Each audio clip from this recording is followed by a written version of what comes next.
Il est 23 heures. Tu es couché et tu n'arrives pas à dormir. Et tu sais très bien pourquoi tu n'arrives pas à dormir.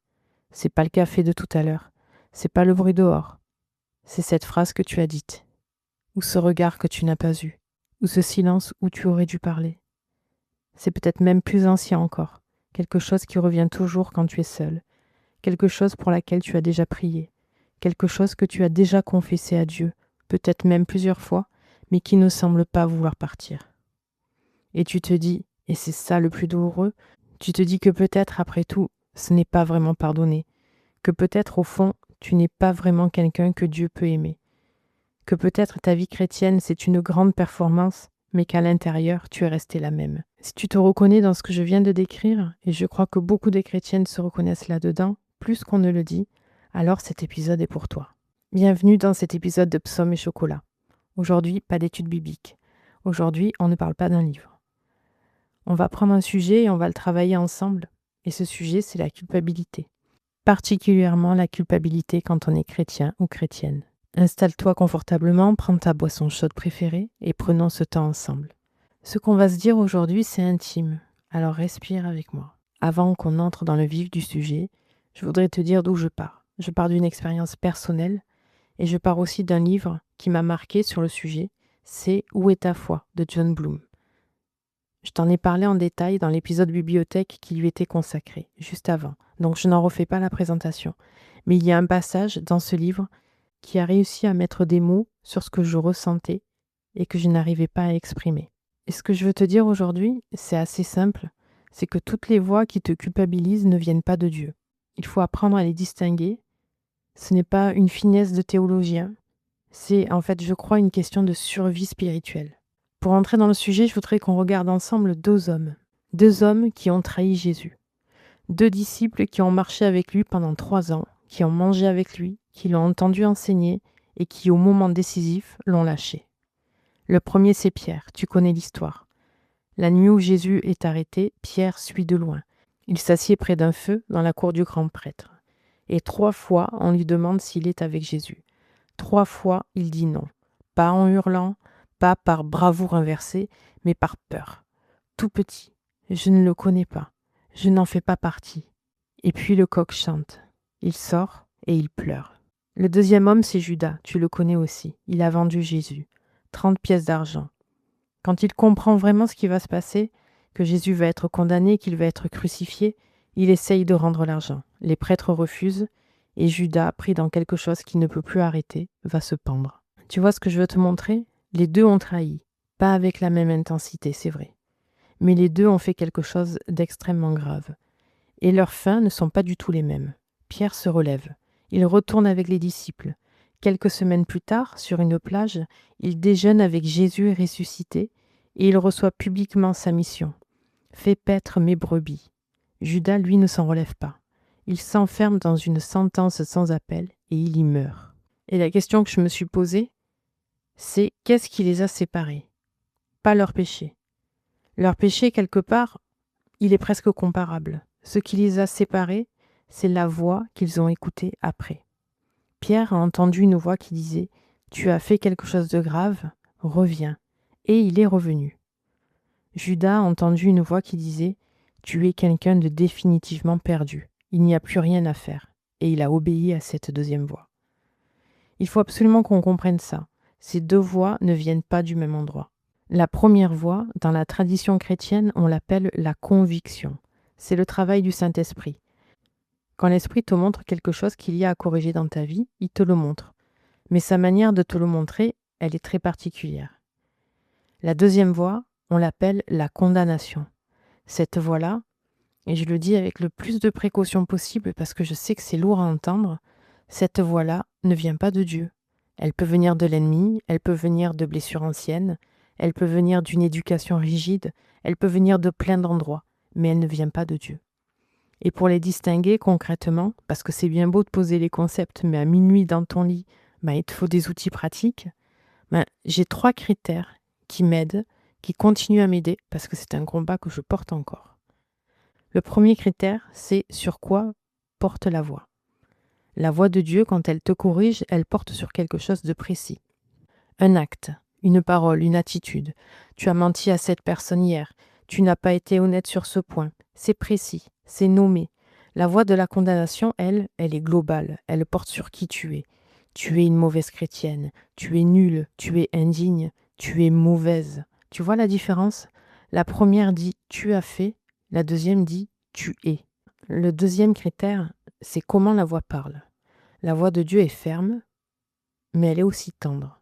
Elle te corrige, mais elle ne te détruit pas. C'est un peu comme un père aimant qui prend son enfant à part, qui le regarde droit dans les yeux et qui lui dit « Ce que tu as fait, c'est mal ». C'est sérieux, mais c'est quand même aimant. La voix de la condamnation, elle est dure, elle harcèle, elle est sévère, elle te répète la même chose en boucle.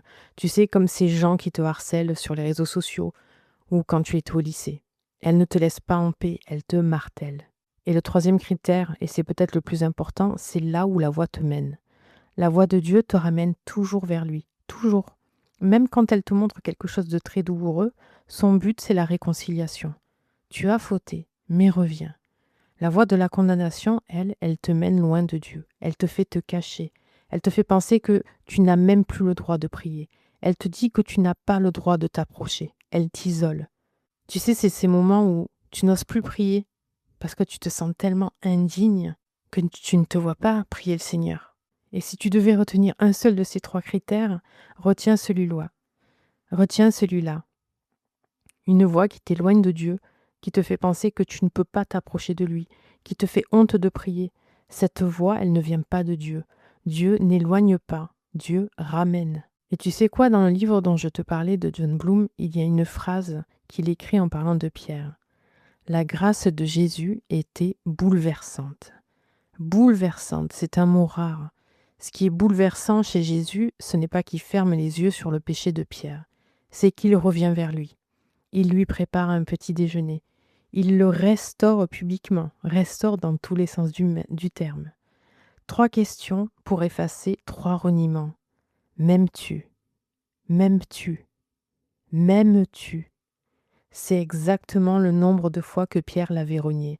Ce n'est pas un hasard. Jésus prend le compte et il le retourne. Il transforme 3 trahisons en 3 confessions d'amour. C'est ça la voix de Dieu. Elle ne nie pas la faute, elle l'affronte. Mais elle l'affronte pour te restaurer, pas pour te détruire. Et là, j'aimerais qu'on s'arrête sur un verset. Un verset que tu connais peut-être par cœur tellement tu l'entends. Mais je voudrais qu'on l'entende vraiment aujourd'hui. Parce que c'est peut-être la phrase la plus libératrice qu'il y ait dans la Bible à ce sujet. C'est dans Romains chapitre 8, verset 1. Maintenant donc, il n'y a plus de condamnation pour ceux qui sont unis à Jésus-Christ. Il n'y a plus de condamnation. Tu sais ce qu'il me bouleverse dans cette phrase? C'est le mot plus. Pas il n'y a plus beaucoup de condamnation, pas il y a moins de condamnation. Il n'y a plus de condamnation. Aucune, pas une seule, pas même une petite, pas même celle qui te tourne dans la tête à minuit, pas même celle qui revient toujours sur ce péché ancien que tu as confessé 50 fois. Et tu me diras peut-être, mais Christine, alors si je ne dois plus me sentir coupable, est-ce que je peux faire n'importe quoi? Et la réponse, tu le sais, bien sûr que c'est non.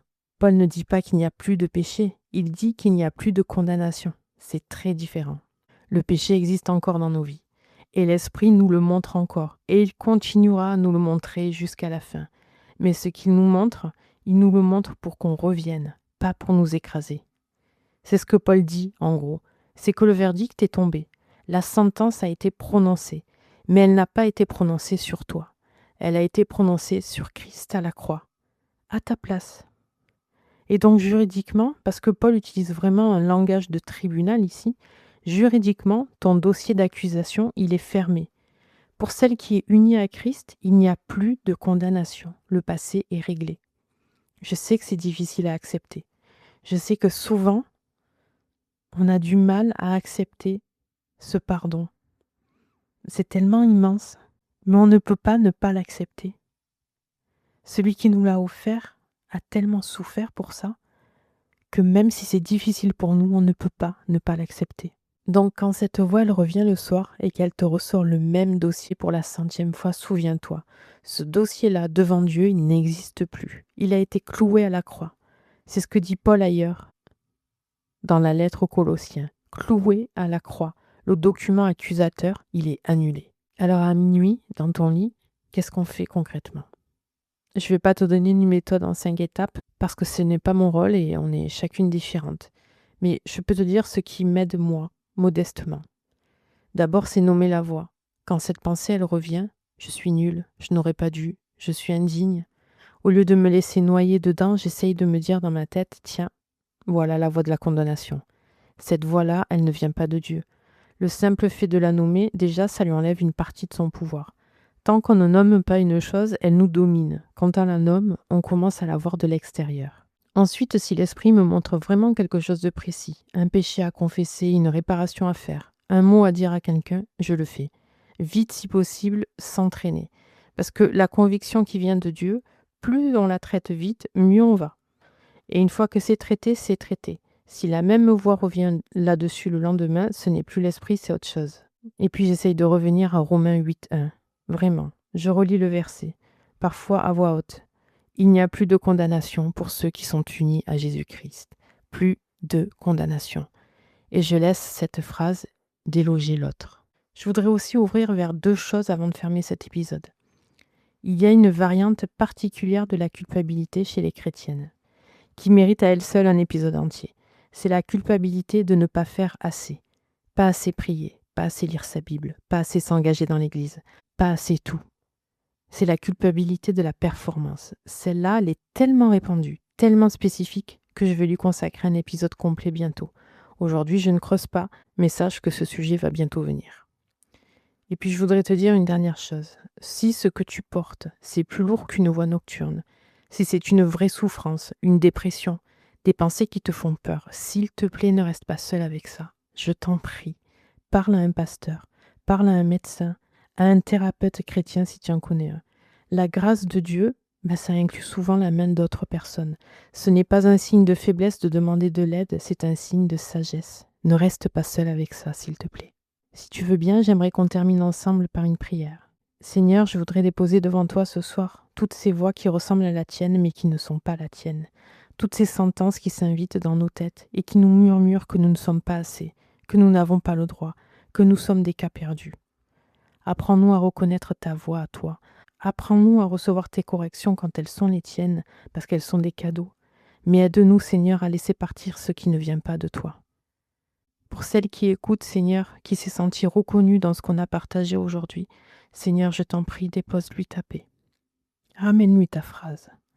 Pas de condamnation pour celle qui est unie à toi, aucune. Pas même celle qui la réveille la nuit, pas même celle qu'elle traîne depuis des années, aucune.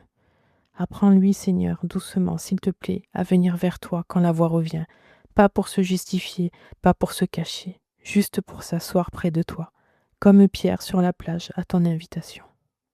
Amen. Voilà, c'est la fin de cet épisode.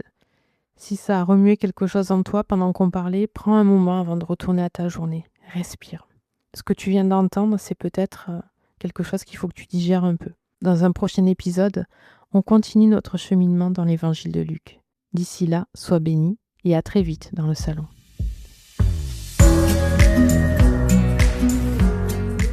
Si cet épisode t'a fait du bien, partage-le à une amie qui en a besoin. C'est la plus belle façon de m'aider à continuer. On se retrouve vendredi prochain dans le salon. D'ici là, souviens-toi, tu n'as pas besoin d'être parfaite pour venir à Dieu, ni de chercher à faire plus pour lui. Cherche juste à être plus avec lui. Que tu aies 5 minutes ou 1 heure devant toi, que tu sois en pleine forme ou au bout du rouleau, que Dieu te retrouve et te bénisse là où tu es, exactement tel que tu es. À très vite!